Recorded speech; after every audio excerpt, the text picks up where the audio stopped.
Super Rugby semi-final number one. I gave you up right there. I'm with Tony. He's our stand-in whiteboard for this one. And that was, Mr. Whiteboard, quite the sight. It was 49 points to 12. Oh, it really was a pumping. Well, especially that first half. But Mark, I want some key events and some statistics. Am I in the right place? We'll get to the key events and the stats, and you guys can let us know your thoughts. I want to know your thoughts. I want to keep this not 2 cents gets distracted, but more 2 cents rugby. 2 cents rugby. There's a lot to talk about in the first half. There is. But it's almost like there were so many Chiefs tries that there's kind of like... There were some sexy tries. There were some absolute sexy tries and some cracking bits of skill. Tamoy Falau got them off to a ripper. Yes. Yeah. The first 10 minutes were a little bit kind of cagey. Yeah. Neither side was really able to get it done. It was an early line break from Fihaki, and then after that it was just basically one-way traffic. Well, yeah, the Chiefs had a golden opportunity. They knocked on their first one about 10 minutes in. Can I bring my hands down? You can bring your hands down, Mr. Whiteboard. And then the turnover ball when the Crusaders had that exit play. Yes.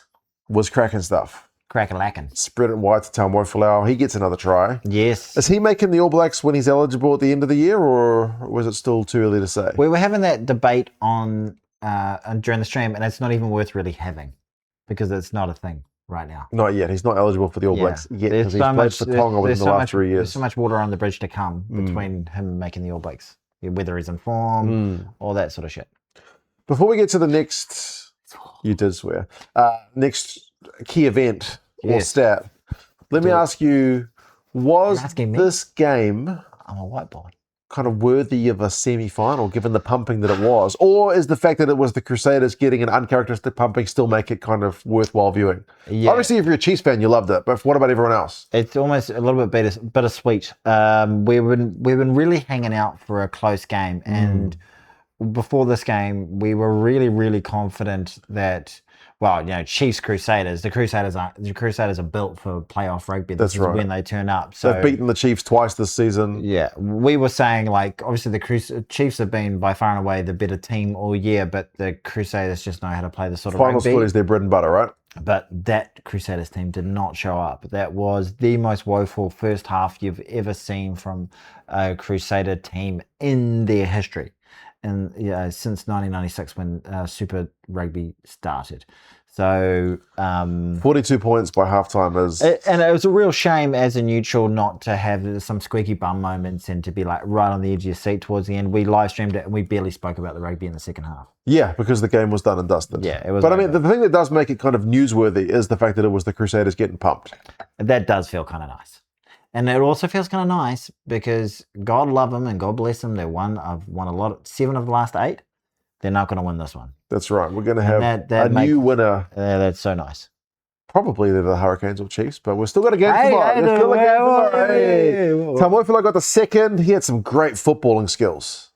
Oh yeah, that try where he did an inside kick and then picks it up from his ankles. Yeah, it was an all good bouncing ball. Yeah, and like that took skill and composure to be able to pick that up on the run. Yeah, so Lydia was impressed. Yeah, that's right. She doesn't even follow rugby. Yeah. So as much as the game itself was a hammering, you couldn't not enjoy some of the Chiefs' skillful plays. The bloke at the back, the chip over, and then the outside ball. Hutchinson. Yeah. No, it wasn't Hutchinson. It was the number 14 did the chip over.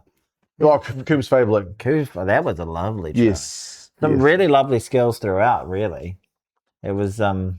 Tokiaho got his obligatory try. Has to from get close range. He gets one pretty much every week to make it 28-0. We're only like 21 minutes in. Yeah, it was a point a minute. Chiefs were going point a minute for the first half. Yeah. It is not what you expect from finals footy. The Crusaders did get one. Kiamara combined with Fihaki. Kiamara with a nice bit of footwork and wide ball to Fihaki, put the hammer down. That was a nice try from the Crusaders, but they were chasing back 28-5. And then within 5 minutes, the Chiefs scored again. Yeah. And it's basically game over at that stage. Yeah, 35-5 when Carter goes over, and then Coombs Fabling with a chip and gather. That's the one I think you're talking about.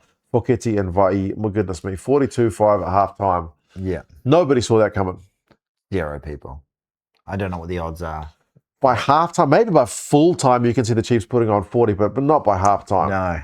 No. That was quite remarkable in terms of a predicted scoreline. The Crusaders, who are just really world renowned as a playoff team that really shows up for these big occasions. Doesn't matter whether they're on the road or at home. They just And they finished the season really well. They were coming into it with a lot of great form, but we're flat. We're absolutely flat, and we're the Chiefs. The Chiefs, whatever they were doing was just coming off. They were having one of those nights. Line breaks was 11-3 to halftime. Yeah. Defenders beaten was 18-9. The Chiefs had only been down the Crusaders 22 8 times and they'd scored 6 tries. Yeah. That's what we saw happen to the Blues a few weeks ago when we played down in Hamilton as well. I think we just couldn't stop them when they got into our 22. Second half, it was not a huge amount to write home about. Not that much. Yeah. Like the Crusaders had a few chances. They had a blow-up for a knock-on. They had one TMO'd. The big point is maybe the fact that Quinn Tupaia went off limping, injured. Tried to play on, so hopefully it's more of just a strain than a... it took a nasty knock at the ruck. Anything ripped or broken or anything like that. For All Blacks purposes, and the final next week. Obviously, the final's a big hopefully he is fit because he was having a cracking game as he's well. Playing well. I think he's the form midfielder of the competition. Absolutely. Yeah. Absolutely. Second half's first score is 62 minutes when the Crusaders get one through Havili. I think the Crusaders had the better of the chances. They definitely had the better chances. The game, the horse had bottled by that stage. That's right. Chiefs got a yellow card, but didn't really seem to make too much of a difference. Chiefs got the final try. So 49 points to 12. 49 points to 12. And they get it done again. Nobody saw it. Well, they get it done again. I mean, a truly remarkable result. Really, really thankful that we aren't going to have to watch the Crusaders celebrating another Super Rugby title this year. It's good for the competition that they're not going to win it. Nothing against you, just it's nice to see someone else lift the trophy for a change. Piss off for a bit. Just for this season. You get a new coach next year with Scott Hansen. Rob Penny coming on, so it'll be interesting to see where what the Crusaders do from here, like whether they're able to go on another dynasty kind of run, or whether they're back to earth kind of thing, or whether their glory days are kind of in the rearview mirror. Well, we will see. We will. Tomorrow, Hurricanes up against the Blues. You'll be streaming it. It's going to be an uphill battle, but hopefully it's closer than that game. Hopefully the Blues win. That'd be cracking. Final down in Hamilton next week. Take care, right. folks. Thank you for being here. Bye-bye.